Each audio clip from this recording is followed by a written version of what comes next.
Hello, everyone, and welcome to the Food Allergy Nursing Association's December Speaker Series. I'm Lindsay Green, and I'm the Vice President of FANA. So thank you for joining us today. If you wouldn't mind to take a second, introduce yourself in the chat. Let us know your name, your title, where you're located, and where you work. That way we can introduce each other and meet each other virtually. A few items before we get going. If you're not yet a member of FANA, we would love to have you join our organization. We have some holiday specials that we will put into the group chat with some membership discounts, so you can take advantage of discounts in renewing your membership or signing up for the first time. Our membership allows you to have access to our recordings for up to 9 months with CEUs. And that will be in the chat that Olga will post for you. After our session today, if you are not a FANA member, you can click on the link that will be in the chat to claim your CEUs. If you are a member, then you will receive the link in your email, but you can also use the link in the chat as well. So we are recording this session. We have about 1 hour to engage with our panelists for discussing our topic today. After that, we'll have about 5 to 10 minutes of Q&A. So if you want to go off camera for our talk, that's fine. And then we'll let you know whenever we're done, and we'll take a group picture together. And then please stay with us. We have 30 minutes set aside to celebrate FANA and our 1-year anniversary of being an organization. So I will get started here. Please let me know if you have any questions. I don't have the chat open, so feel free to speak up. All right, so we have a panel today, and our speakers are Maria Said from Australia. We have James Gardner from the UK, and we have Nancy from Hong Kong in China. And I'm going to let them all give themselves an introduction, and I have more information on the screen, but I'll turn it over to you. Maria, would you like to tell us about yourself first? Yes, thanks, Lindsay. My name's Maria Said. I am a registered nurse and really didn't understand very much about food allergy at all until I had my second child, who had food allergy, has food allergy still at age 35.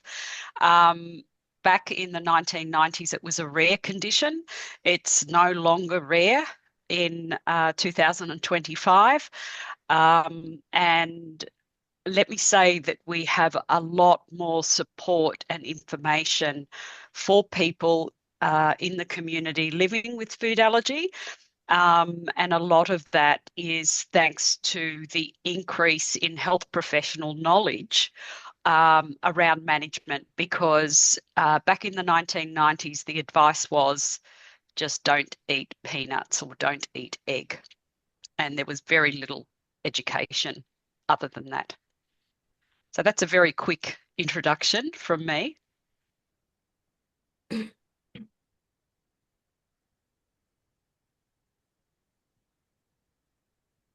Shall I go next? Yeah, I guess. Yeah, thank you, James. Yeah, that's great. So I'm James Gardner. I'm an allergy nurse consultant, and I am the Director of Nursing at the Allergy Centre of Excellence in London. I've worked in allergy now for over 20 years now, so I think this is an old bio now because it's been over 20 years now, and I've worked in most of the large centres in the UK. I run an allergy e-module, a master's program in the UK, and have been involved in the European Society and British Society of Allergy. I also have a personal link to allergy, that I'm allergic as well, and I've lived with anaphylaxis and an egg allergy all my life, and grew up for quite some time in Asia, where again it was a rare event, and I remember being surrounded by doctors who'd seen this medical marvel of someone who had an allergic reaction to egg, and that it didn't exist.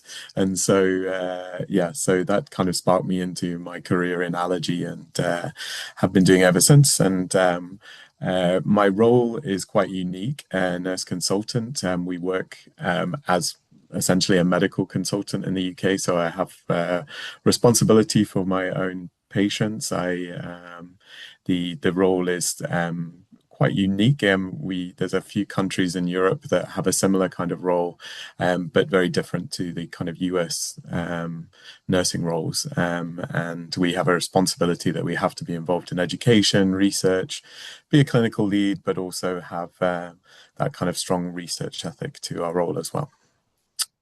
Over to Nam. I'm the next one, right? Yeah. Okay. I'm Nancy from Hong Kong. I'm a registered nurse and works in the pediatric allergy team at the Chinese University of Hong Kong. I'm honored to be invited to participate in this panel discussion. And I hope that over the next hour, we can share our experience and learn from each other. And you can see my biography on the screen. And at this moment, I must say that happy anniversary to the Food Allergy Nursing Association. Thank you. Thank you. Thank you all for being here today. All right, so our panel discussion is titled Beyond Borders, so we can take a look at the global perspectives in allergy nursing. The outcomes we have today is to explore the variations in food allergy nursing practices across countries. We'll analyze the nurse's role in food allergy research and clinical trial activities, and identify strategies that can improve nursing interventions and patient outcomes globally. So the first question that I have for all of our panelists is, from a nursing perspective, what is the most significant difference you observe in the standard diagnostic process? For example, access to food allergy challenges or first-line treatment protocols, like epinephrine autoinjector availability for newly diagnosed food allergy patients in your country compared to others? And how does this difference impact the patient journey? And I'll open that up to whoever would like to answer that first. Yeah, well, I will go first.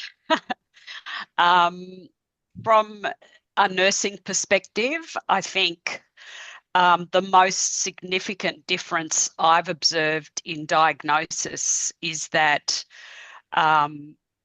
we have improved access to timely diagnosis now, compared to 20 years ago. And I think a lot of that is due to education.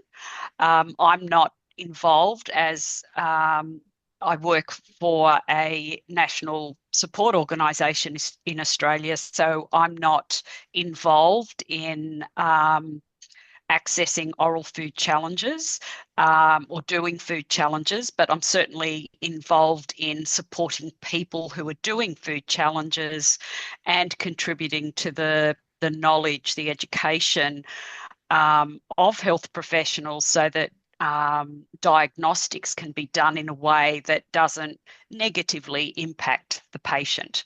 As far as treatment protocols, Australia has had adrenaline injectors since the 1990s, but we've only had them subsidised by the government since 2003. So anyone who has had anaphylaxis or is thought to be at high risk of anaphylaxis can access 2 adrenaline devices on our pharmaceutical benefit scheme. So it costs them $32 for 2 devices. And I think that is a huge difference compared to some countries where people have to pay hundreds of dollars for devices. And then, of course, there are other countries that don't even have them in the country. So having been in this space for a long time, I remember the time where we had devices in some countries in Europe, but the parent had to be called, or emergency services had to be called to a school to administer. Teachers were not administering. In Australia, we have had teachers administering since the 1990s.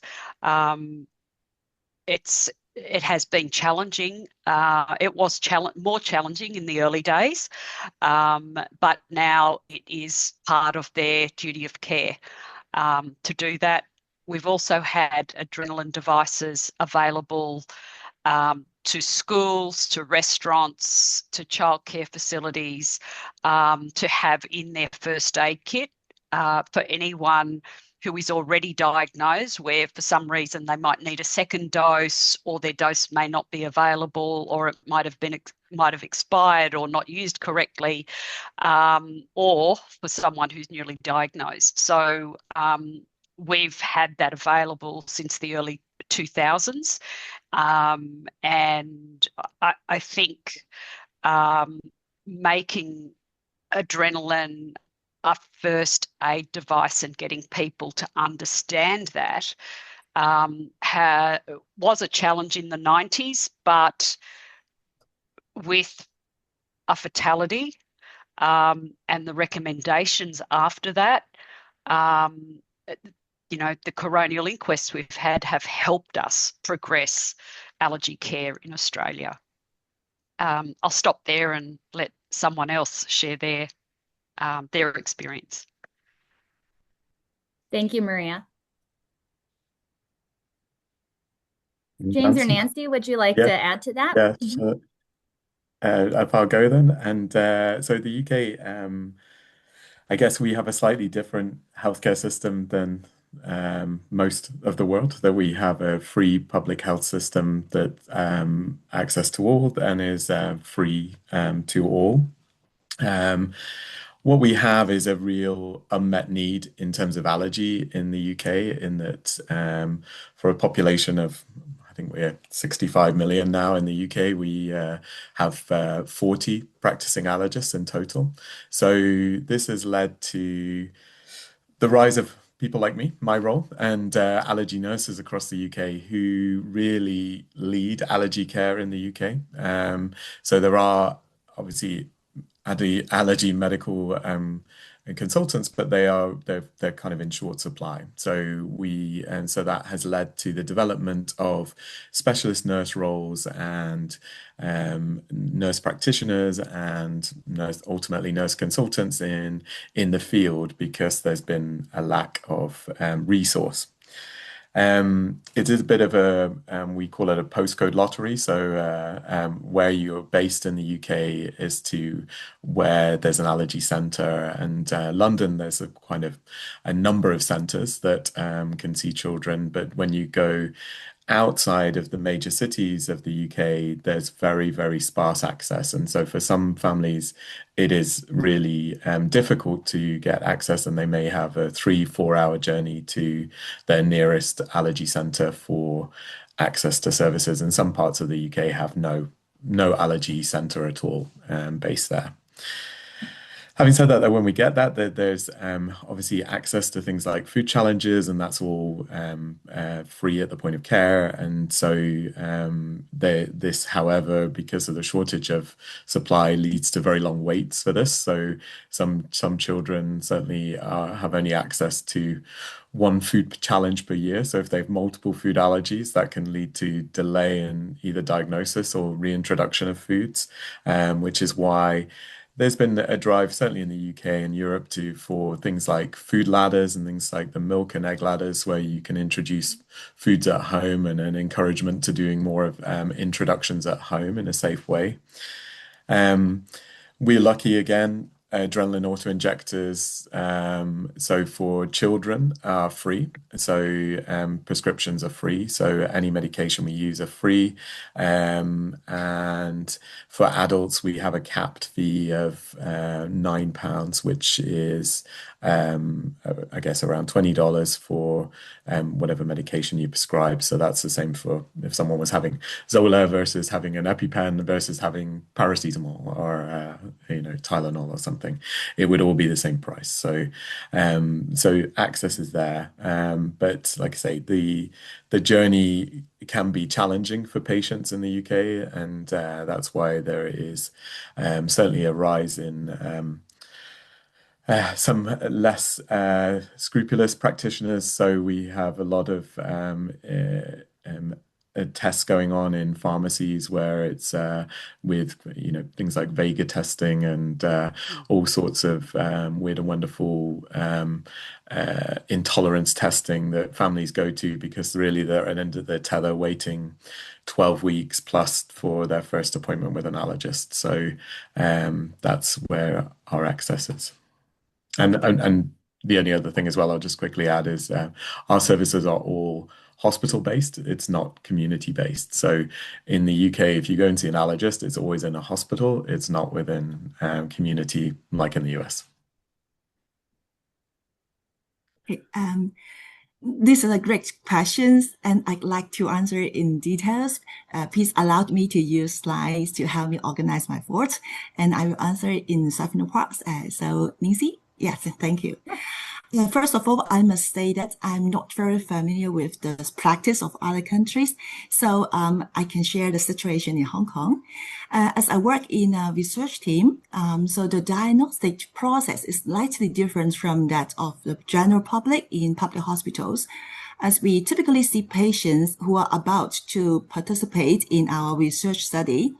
So in our team, when patients suspected of having food allergy related to our current research, we perform a double-blind oral food challenge and measure their blood for specific IgE and also basophil activation test. And besides, we will also perform the skin prick test for the suspected food.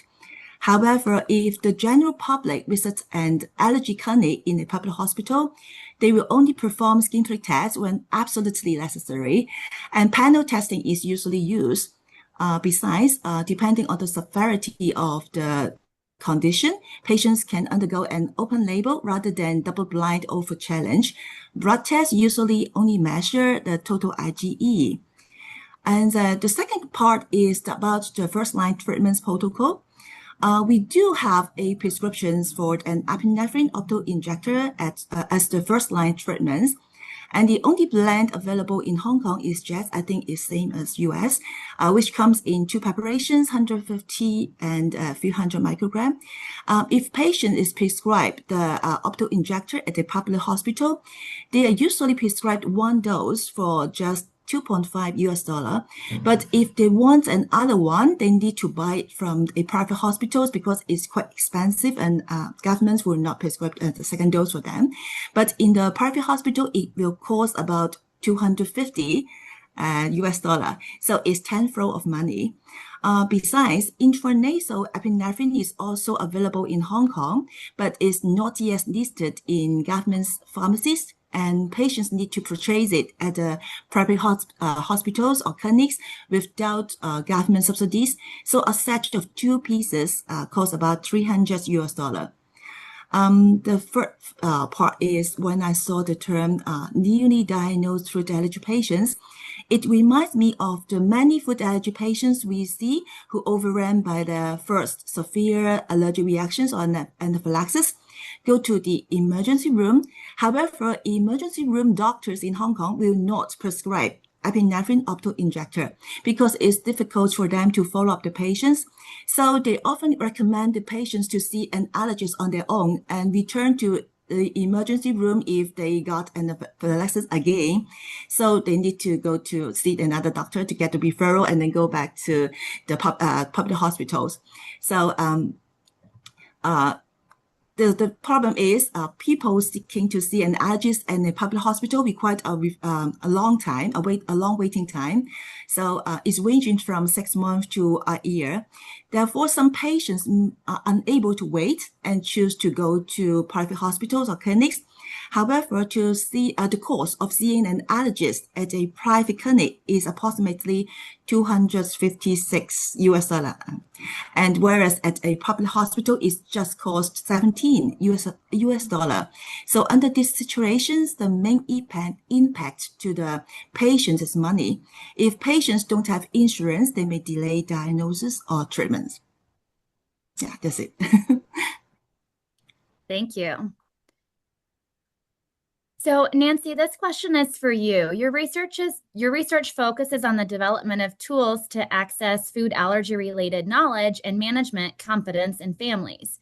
How do unique cultural or dietary factors in Hong Kong and Asia, such as high seafood or wheat consumption, influence the content and delivery of your patient education, particularly when managing common allergens that are staples in the local diet? Okay, I agree that seafood and wheat are common allergens in Hong Kong. They have always been a part of our diet. Our research is currently using double-blind oral food challenge test to diagnose shrimp, fish, and wheat allergies. We are also implementing oral immunotherapy for children with wheat allergies. Next slide, please.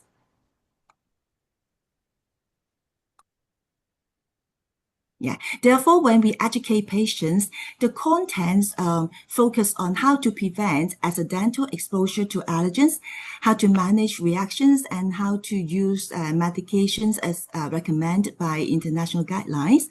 Besides, as we advise patients to use epinephrine in the event of an anaphylaxis, our educations also includes demonstrating how to use the auto-injector and having the patients or parents demonstrate again to confirm their injection skill. We also provide patients and parents with an anaphylaxis action plan to guide them on how to respond to an allergic reactions. Besides, our team published 2 questionnaires, as you mentioned, one of which assess food allergy-related quality of life and food allergy knowledge and confidence in management 2 years ago. Therefore, these validated tools help us understand the severity of our patients' food allergies and also allowed us to reassess their conditions after dietary counseling, educations on food allergy management and treatments. And we will soon validate another assessment tools on the parental self-efficacy in using auto-injector. That's it. Thank you, Nancy. Okay, so I'm going to move on to the next question for all speakers. Oral immunotherapy is a major focus globally. Beyond the practical aspects of dosing and observation, how are nurses in your respective settings contributing to the research integrity and patient-centered outcomes of clinical trials, specifically in collecting data on quality of life, anxiety, and long-term adherence, which are often challenging for physicians to capture? I guess I'm happy to start on this one.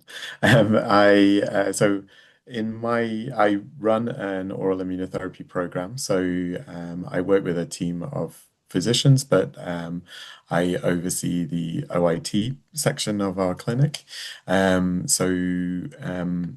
Obviously, I work with a team of nurses who kind of deliver most of the immunotherapy and doing the kind of dosing, the observations, but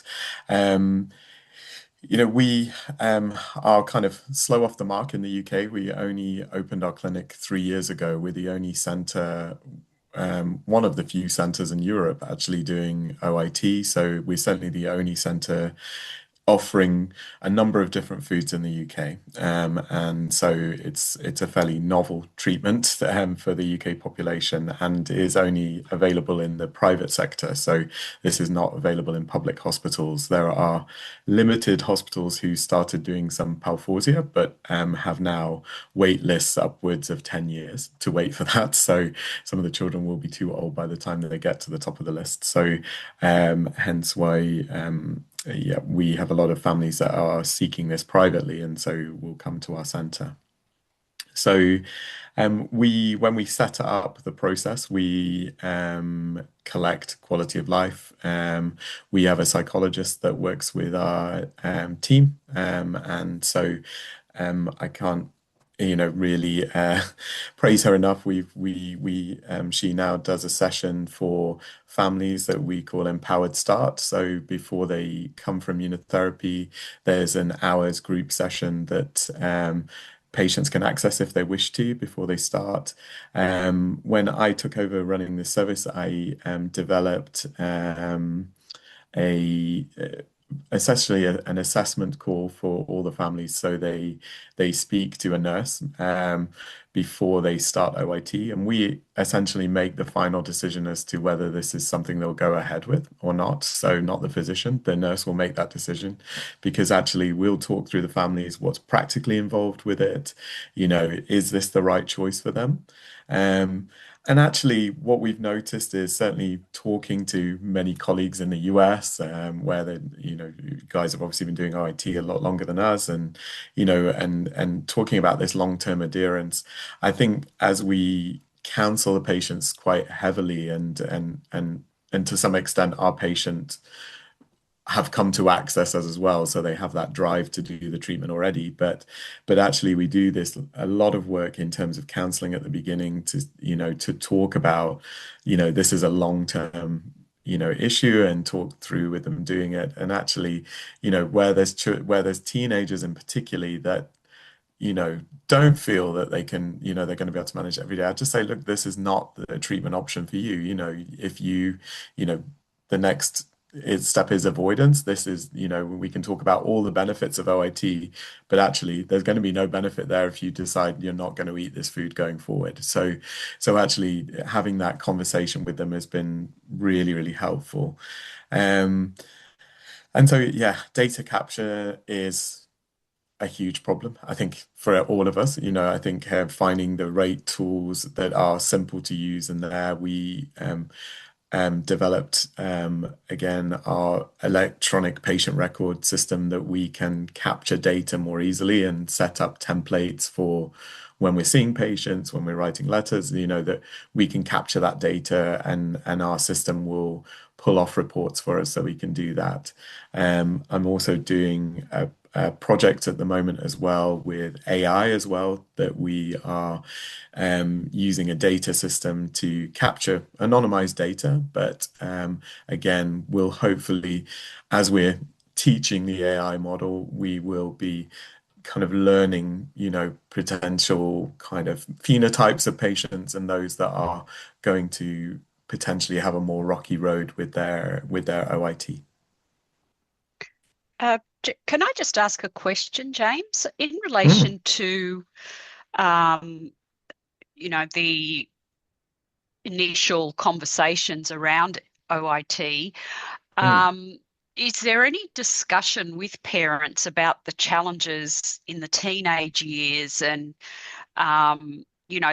sort of flagging that this may be an issue? You've got more control over your child and what they do when they're little, but as they get older, some teenagers don't want to have their dose and rest, and there are impacts not just on the individual but the whole family potentially.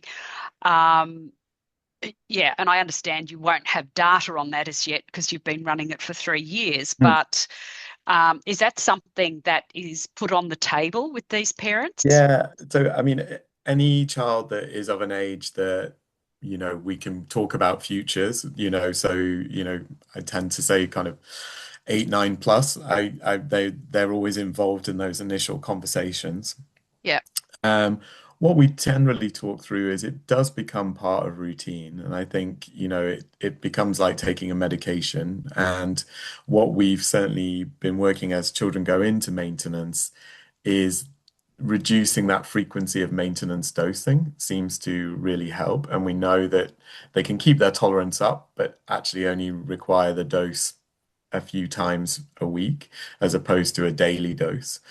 For some families, again, it's very individual. For some families, Yeah. sticking to that daily dosing, because then it's part of routine, and if they miss the odd one here and there, it's not the end of the world. The other thing that we've been looking at as well, having spoken to some American colleagues, things like an exercise tolerance test after a period of being on maintenance, where you can reduce that restriction on things like, not exercising, for so many hours post your dose. Actually, by doing, an exercise kind of stress test with their dose after a period of time, and be able to reduce that restriction, is something that we're looking at doing with the teenagers, because ultimately, I think those that are struggling with compliance, it's often those restrictions around exercise in particular, certainly in the older teenage boys where, they're all gym obsessed now. And so that's one thing that we're looking at to increase that compliance. But I think it's having those conversations about it being a long-term treatment, and that this, we're not going to cure you and suddenly switch off your allergy. You're going to need to take this going forward, and kind of building that education in, with the young ones, that, that this is just something will become just part of your routine, like taking your inhaler for your asthma. And yes, there'll be some compliance days, but again, thinking about mental health as well, because again, for some teenagers as well, just allowing them a day off every now and again as well, Yeah. just sometimes is that they just need a couple of days off. So I just say, let's just have a weekend break and Yeah. then get back on it next week. And that just seems to really help with some families as well. Yeah. Look, I'll share that I'm certainly not an expert in OIT, and Australia has only, recently started OIT as a treatment for children, for 1-year-olds, children under the age of 1. And that's a national program that was devised by the National Allergy Centre of Excellence, and then managed by 10 paediatric hospitals, paediatric and general hospitals around the country. But what they're finding is that to bring this treatment into their workload has been a real challenge, because they can't do everything, and wait lists are already very long, food challenge lists are already very long, and how do you prioritise, an infant that's had a reaction to peanut and starting OIT? It's been quite a challenge. I am an associate investigator on a number of research trials. Australia has been watching and waiting, and that has annoyed people in the community who want OIT, with many of them going to other countries to source OIT. We have some doctors here who are doing it who are not clinical immunology allergy specialists, and that's concerning, because, as we all know, there is risk. We have some excellent allergy nurses who work on the research programs and this new ADAPT treatment program. And, that's very different to what it was 20 years ago. Being a nurse or being a doctor doesn't mean you understand allergic disease.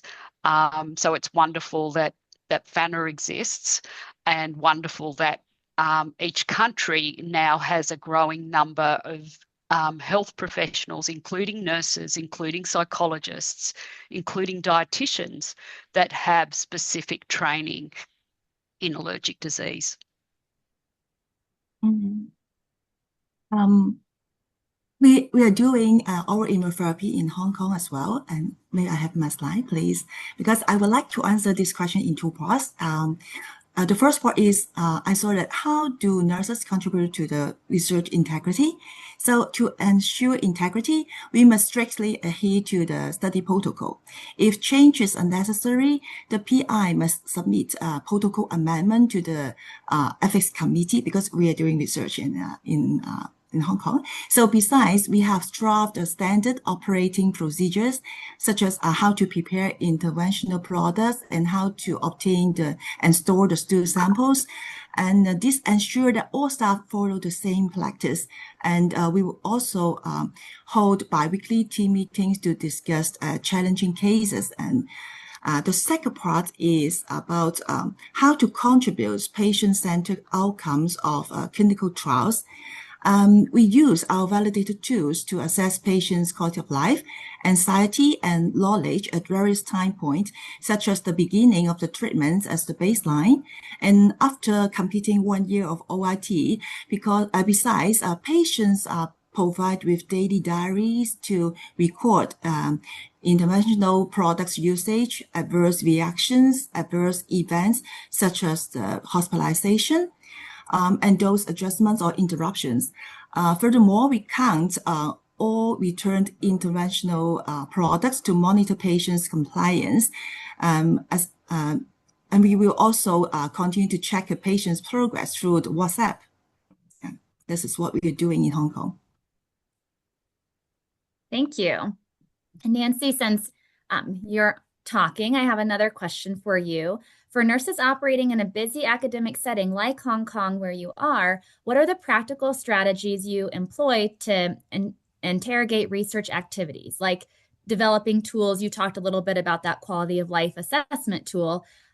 Anything else that you're doing that contributes to the evidence? Yeah, I agree that developing assessment tools or conducting research is not easy for clinical nurses, as they are often very busy and overwhelmed with clinical care. I'm lucky that our team is research-based and has strong support from our team leader, Professor T.F. Leung. He's responsible for applying for grants and funding the money to support the development and validation of assessment tool, and also the conduct of various research studies.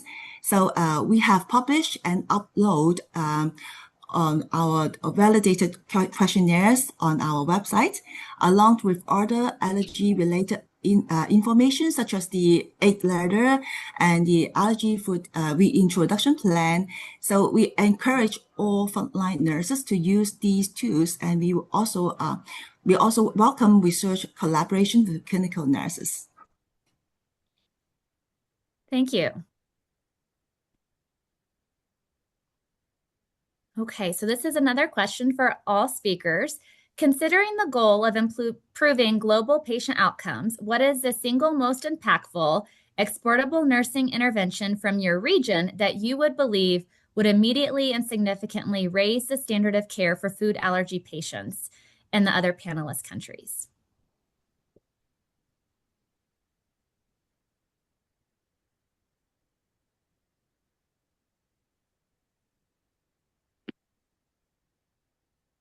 I would have to say in Australia, it's the professional certificate in allergy nursing, and a dedicated subgroup of the Australasian Society of Clinical Immunology and Allergy, so the equivalent of the Quad AI, and other peak medical allergy organisations in other countries. So there is a nursing group of interested nurses that have done the certificate in allergy nursing, and others who want to upskill. I think that intervention, which is kind of what FANA is doing with bringing nurses together on an international level, but bringing allergy nurses together to work together, to share information on, many aspects of nursing, both in the public system, in the private system, and for them to have their feet on the ground as far as, social media, research, and so forth. I think it is critical that we build on existing allergy nurses, because I don't know what percentages of people with allergic disease are like in other countries, but I think Australia has been titled with the allergy capital of the world when it comes to food allergy, and our other allergic diseases are still increasing in prevalence. So I think that is a truly important step forward. Having been so around and part of ASCIA since the early 2000s or even the late 1990s. I remember, 2 or 3 nurses attending the scientific conference, and in those days it was a little bit challenging to get a space for nurses, but there was a real need, and that need is acknowledged and respected now in Australia. Thank you, Maria. James, would you like to add? Yeah, sure. Yeah. I mean, I think, I would second almost what Maria said. I think these kind of global initiatives to get nurses together and talking, I think are one of the big strategies and most impactful, I think, for developing your allergy career, developing that is learning, how things are done in other areas and actually, and bringing different things, to the table then within your own regions that you can and do. And so I can't really say there's any single strategy from my kind of region that would do other than this networking is always a good way of doing it. We've worked, in Europe, the development of nursing roles has been down to a lack of medical resource cover, which is not the same in other countries where, a lot of services are still very much medically driven and nurses' careers have developed due to a shortage of medical professional in Europe.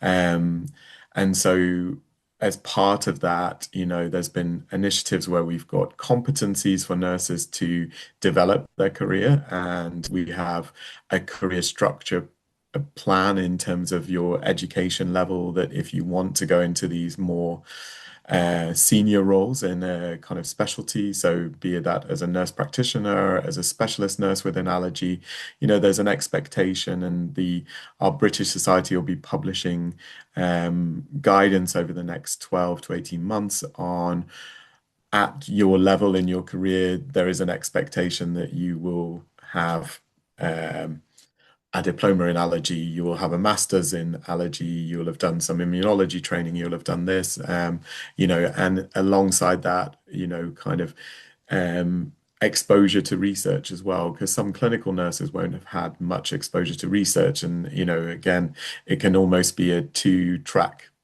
field, allergy nursing, where you can go down that academic route in research or be a clinical nurse.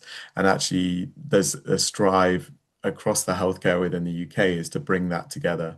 So with the development of kind of academic health science centers, so the big hospitals now work, of forging partnerships with the universities nearest to them, so that research becomes part of every nurse's career, and it's strategies like that I think are going to be important. In other countries can take that on board as well and really drive nursing research as well, and there's no reason why nurses shouldn't be the ones applying for those grants and things like that, but it's actually having that support to do that, and that's where these networks are really helpful in terms of having that support and someone to just bat an idea off and take that forward. Thank you, James, for your insight on networking. And Alexa, please. Yeah. Actually, I don't know which nursing intervention is most impactful and significantly improve care. However, as a nurse, I believe building trust with patients and parents is crucial, and it facilitates ultimate management, especially for Chinese people who tend to be more reserved and need more time to break the ice. Listening to patients and parents, although time-consuming, is worth it. Our educational sections are conducted one-on-one and face-to-face. These formats allowed us to better understand the feeling behind patients' words and strengthen relationships with them and their families, giving them the opportunity to express their feelings. This not only meets the physical needs of patients, but also the emotional needs of the families. Furthermore, I agreed with Maria and James that recognitions of her food allergy nurses, and providing certificate courses is very important. So I think that it's crucial for nurses to stay up to date on allergy knowledge, as patients will ask many questions about allergy, and firm answers build trust. So continuous learning, attending conference, and publishings are essential to improving ourselves.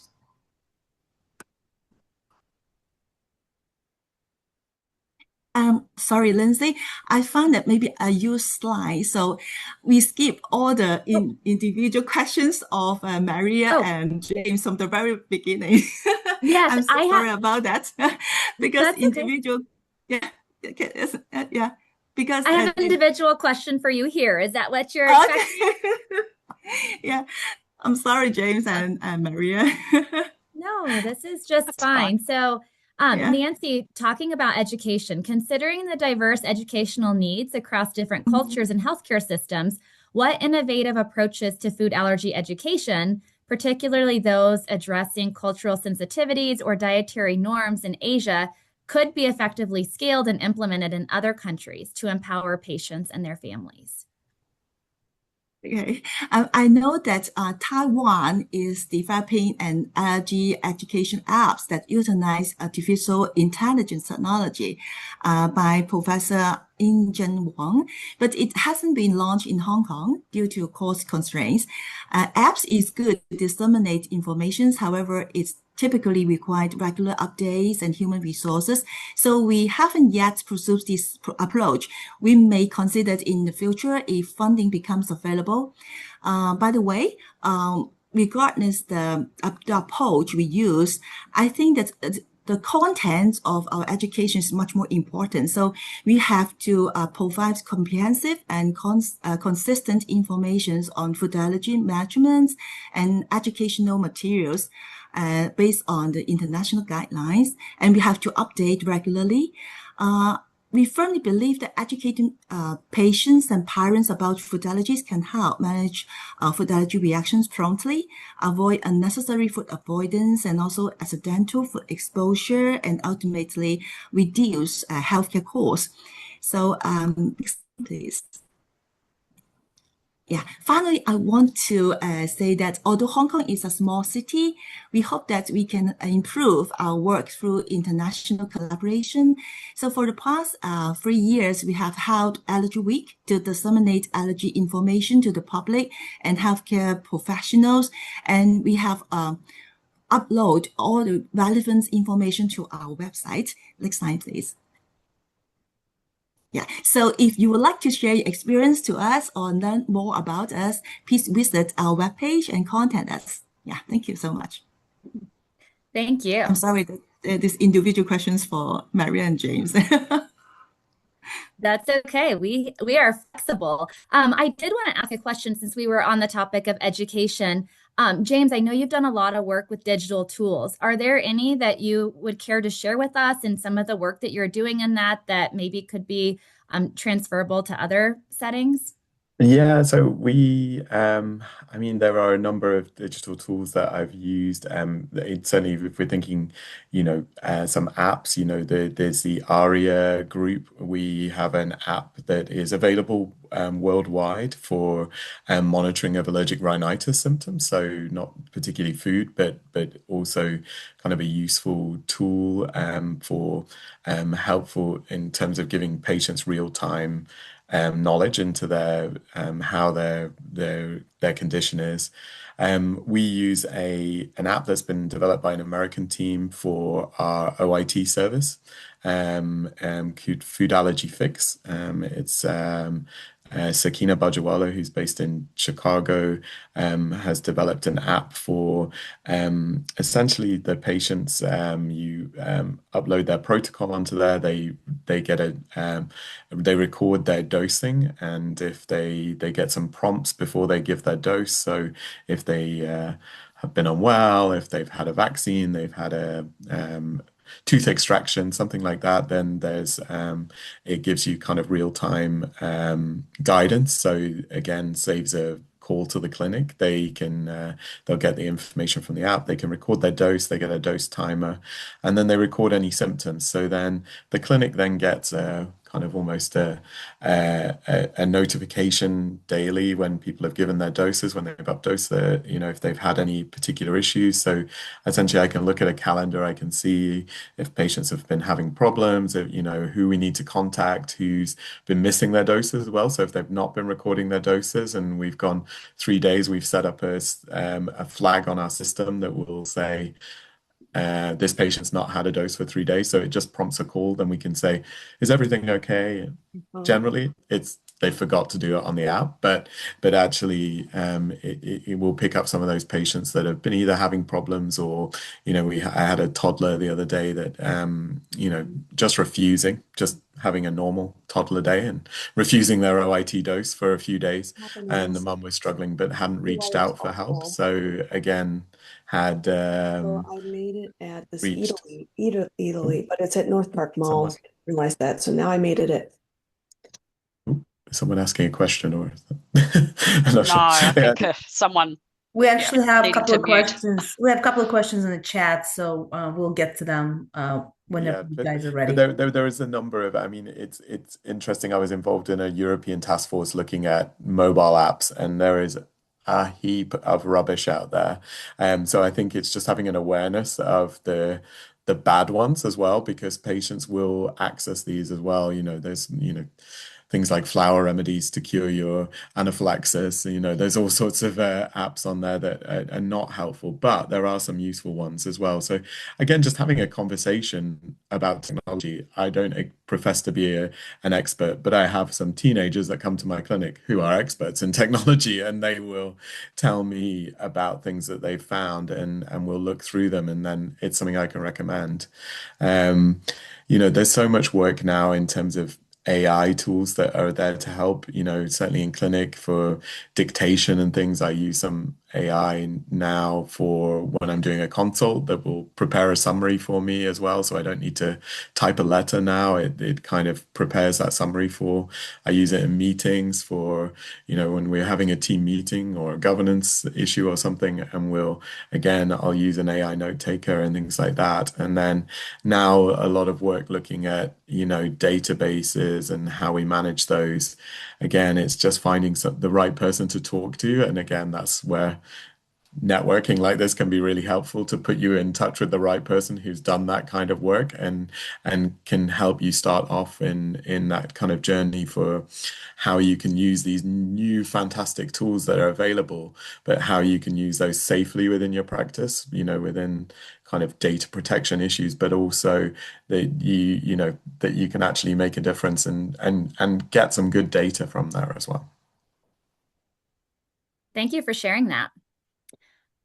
Yeah, the one thing that's made a huge difference in Australia is the collaboration that we now have. So Allergy and Anaphylaxis Australia, as the patient organisation, partnered with the Peak Medical organisation, ASCIA, and together we, with many key stakeholders around the country, created a national allergy strategy. And the partnership now, the National Allergy Council, which I think is a world first, where a patient organisation has partnered in the true sense of the word with a medical association to progress allergy care, looking at where the gaps are in care, and then, receiving funding from the federal government to be able to work on a whole range of issues that improve patient care. And of course, nurses in hospitals are part of that, and, involved in the working groups and committees that are continuing to promote care. So I think, something that's been a game changer in Australia has been the extensive collaboration and our ability to attract government funding so that to develop the National Allergy Council and the National Allergy Centre of Excellence isn't to be underestimated. And I just ask people here too to also consider health professionals, including nurses, that work in patient support organisations as part of the team. We've got a great relationship with nurses in Australia. We've got 3 nurses at Allergy and Anaphylaxis Australia, a couple of doctors and some dietitians as well. And they're the people that respond to any queries that come to us about any aspect of care. Yeah, I just thought it was important to put that forward as what I see as game changing. Thank you. We have about 5 minutes left, and there's a few questions in the chat, so I'm going to read those out. One question is Australia focusing their OIT efforts on 1-year-olds because they might have the best success, or is it because there's a shortage of OIT centers? Look, I think yes to both of those things. It's about funding, and there hasn't been specific funding for OIT as a treatment in Australia, and hospitals that are doing it are incorporating it into their role. I know that some hospitals are now trying to get further funding, because even though it's restricted to, first consults are restricted to babies under the age of 1 who have reacted to peanut, the workload is onerous, and there are many on the waiting list. So that's been a real challenge, and it's being done with 1-year-olds because hopefully that's when we have the greatest opportunity to have them have them respond in a positive way to OIT, to hopefully remove the label. Sure. Thank you. I have another question here. I would love to hear more about the group family session that families can participate in before starting OIT and how it works. We've thought about that at the clinic, but sometimes find that families can make each other more anxious rather than having a therapeutic environment. Yeah, and that is a challenge. I mean, we have almost some. I kind of have in my kind of back pocket a group of kind of patients that we know have had, will be able to give positive reinforcement to families. They've really had a positive experience with OIT. I often ask families at the end, would you be happy to talk to another family who are thinking about OIT? So I kind of have a group of families that are kind of highly selected that I know will give good advice and give good suggestions. In terms of then the clinics, we have a session with the family kind of one-on-one. That's every patient gets that, and then the Empowered Start group that our psychologists run is driven by our psychologists. So I will pick up things that have come from that group with that. Karen, who's our psychologist that runs those sessions, very much guides them, and it's talking about how to deal with some of the anxieties about the treatment, and I won't take Karen's under it all at any point from that, because she's worked really hard on these workshops to get them off the ground. And like I say, if there's a particular question then that is causing some anxiety prior to starting, and it's where they need she needs some support from kind of a simple medical question, that's where I'll contact the family after those sessions to do it. But the group sessions, I think she limits them to I think it's a maximum of 8 families that will be in those sessions. And it is discussion, but it obviously, like I say, with a psychologist there to moderate, hopefully that keeps the anxiety down. We've had really positive feedback from the families that have gone through those workshops who were thinking that OIT wasn't for them, and actually having talked to the other families and having that session, feel more in a position to be able to do it than at that point. So and it does require the funding of that psychologist, and I fought quite hard for and we have Karen for 1 day a week to do this work with us, and that was a battle to get that funding, and I'm not going to say that's easy for anyone, but I can't underestimate how important to have a psychologist involved, especially with something like OIT, because of all the issues that we've talked about already in terms of compliance and getting started, and then that long-term follow-up as well. Having that psychology support is really, really helpful. And I've just seen Tamara Hubbard's on the call as well, so it was one of my psychology idols. So when it comes to allergy, it's we can't underestimate the value of a psychologist in our service. Thank you. Well, we are at our time for our panel discussion. For the speakers that we're on, I'm not sure if you've been able to put your information in the chat, but if you don't mind doing that, then if anybody has other questions and you're willing to take those, we can contact you. There's also information in the chat for our membership if you're interested in joining our organization. And I'm going to turn it over to Olga, who's going to talk about our celebration that's coming next. Thank you so much. This was fantastic. Thank you so much, James and Maria and Nancy. I can't thank you enough. So I did put in a chat membership codes for those who are joining us who aren't members yet, because I think you definitely get the value out of being a member of this organization from everything that we've heard today so far. And hopefully now we get to talk a little bit more about our organization and our board, without whom this organization would not exist today. So I'd love to welcome our board. I don't know if we have next slide that has our board members. Thank you. All right. So I have to say they bring this diverse expertise, wealth of knowledge, and their boundless energy to everything that we do at FANA. And it's a privilege to work with every one of you guys.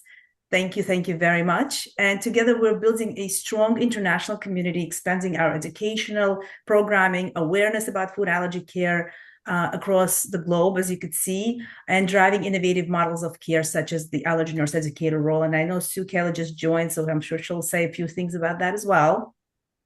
And really, we're here to improve access to timely, high-quality care in every corner of the world.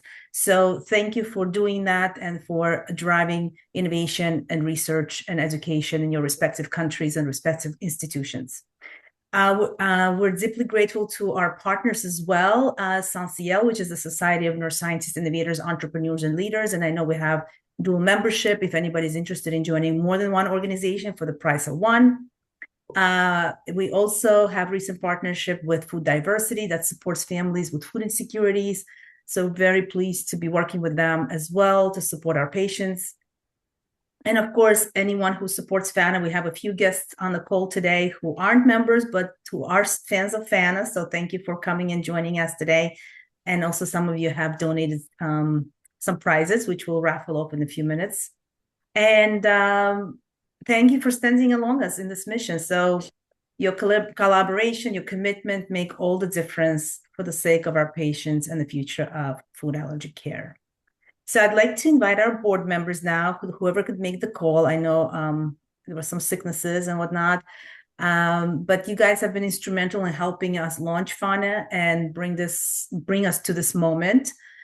So I know Dr. Hoyt child got sick, so she couldn't join us, but she does send her regards, and she's been a big supporter. She's an allergist out of Louisiana, also the member of the Quad AI and FANA, and it's been a tremendous supporter of food allergy nurses. And I just want to give her a shout out because I know she couldn't join us. And perhaps, well, Lindsay, you just met. She's our amazing VP, who I wouldn't be able to do this work without. So thank you, Lindsay, for being there. And Sarah Patterson, an allergy nurse out of California, who's been an amazing and most creative mind I've ever met, who's been an amazing, amazing team member. And Sue Kelly, who I've known, she's been one of the initial founders of this group from 2019, before we incorporated as a Food Allergy Nursing Association. And she's been one of the driving forces behind Food Allergy Nurse Educator role. So I'd love to turn it to them. So I'm not sure who wants to start. Sue, do you want to start? I can start. I just pulled over, so I'm safe. Fantastic. Thank you. Thank you so much to everyone for joining us. I'm just leaving work now, where I am the nurse manager at a very busy pediatric practice on Long Island in Mineola, New York. We have 8 pediatricians, and I have become the food allergy resource. So I'm actually developing the allergy educator role as I am working, it seems as though. I just left a patient's bedside that was having very frustrating experience dealing with eosinophilic esophagitis. The mom was beside herself, just feeling very blown off. And the pediatrician came to find me to just speak with her and give her some resources and then circle back to help her care. So that's just an example that happens with me on a daily basis. The other day, I gave epinephrine to an 8-month-old that was having anaphylaxis after eating egg. They come right to their pediatrician's office, oftentimes first because that's who they trust. So being there and being this resource has been tremendous. And I see how this could take off. And what we need to do is motivate all the nurses out there that are interested in learning allergy care and standardize this process so we all have a basic set of knowledge and tools and skill set to go out then and teach and help our families improve their quality of life, much like the diabetes nurse educator does. So I've worked with Olga for many years. I've been drumming up nurses on social media for many years, trying to find us all. I know we're out there. I believe in this profession and what we do. It's very hard to define what a good nurse does, especially with all the different types of education that we receive and certifications. But I think that what we do is based in science and delivered in art, and it's the greatest humanity gift out there. And I know that we can pull ourselves together and we can motivate people to go ahead and join this mission. And I think about all the ways that there are to be a nurse. You don't just have to be in the hospital setting anymore, right? And a lot of people don't want to be in the hospital setting. So healthcare happens all over the place. And that's why I'm going to finish my MPH, Master's in Public Health, at the end of this upcoming spring and take this out into the public health realm too, because healthcare happens everywhere. So thanks so much for joining us. It's been a real honor to be part of this global initiative and to get this off the ground. And I look forward to watching this grow. Thank you so much, Sue. Sarah, would you like to say a few words if you're able to? Hello, everybody. I'm sorry, I have a cold. I'll try not to cough. I'm Sarah. I work as an allergy nurse at Stanford Children's Health in California, and I've been an allergy nurse a long time. And I'm joined the FANA board, and it's been such a great experience. And I think I echo everything that Sue said too. And this panel has been fabulous today, and I really feel like it's such a great thing to have this going. I mean, here we are connecting and learning from each other. I think I've had great mentorship experience, and Olga is just a superstar at everything. And I am so appreciating learning all the things about being an active member on a board and how we can really work together to make allergy nursing even better than it already is. And so thanks for being here, everybody. Thank you so much, Sarah. And Lindsay. Hi, you've already heard me talk, but I'm Lindsay. I'm based in Colorado in the United States. And I am an assistant education into family nurse practitioner student education, which not all universities are getting that. So I like to be able to take the education that we're able to provide through FANA and put that back into the school setting. I also practice in urgent care. Just yesterday, we had a severe allergic reaction come in that needed treated. So I'm also able to teach others the latest evidence on what we should be doing, what's appropriate as far as those guidelines go. And being a member of FANA has just been really great at giving lots of opportunities to add to the research and be part of things to advance the mission of getting education out there for food allergy nurses. Thank you very much. You will find in the chat different links to connect with us. We are also on Instagram and on Facebook, as well as on LinkedIn. So wherever you're at, please follow us, engage with us. We'd love to hear what you're doing. And of course, as you heard from Sarah and others, there are many learning opportunities if you'd like to expand and grow in other areas, whether it be leadership, board positions, research, etc., networking. We're happy to support you, whether you're going back to school. And I know we have a few members here who've gone back to school and are continuing their education. So it's exciting to see that we all grow and support each other and elevate one another. So thank you. I also wanted to mention a few other members of our leadership team, including Joy, who is not here with us today. It's middle of the night for her. She's in Nigeria, and she's been instrumental helping us build our website. So if you're seeing and using our website, we thank her for that. We also have Dr. Darren Thompson with us, who's been one of early members as well, and help us expand beyond the United States, so with global representation. Thank you, Darren, so much again. And we also have Ali DePelt from Mount Sinai Jaffe Institute of Food Allergy, and she is our editor for our newsletter. So when you are receiving the newsletter, you know it's coming from her.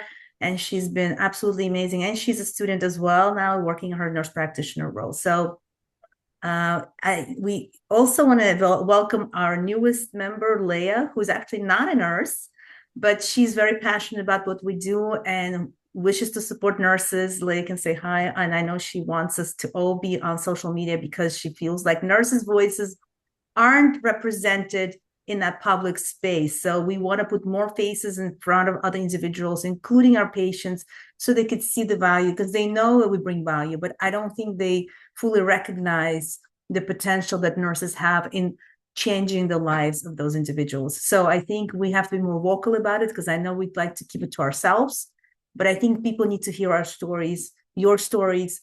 So if you are not camera shy and you would love to share your story with, please reach out to us, and Leigh will spotlight you and highlight you.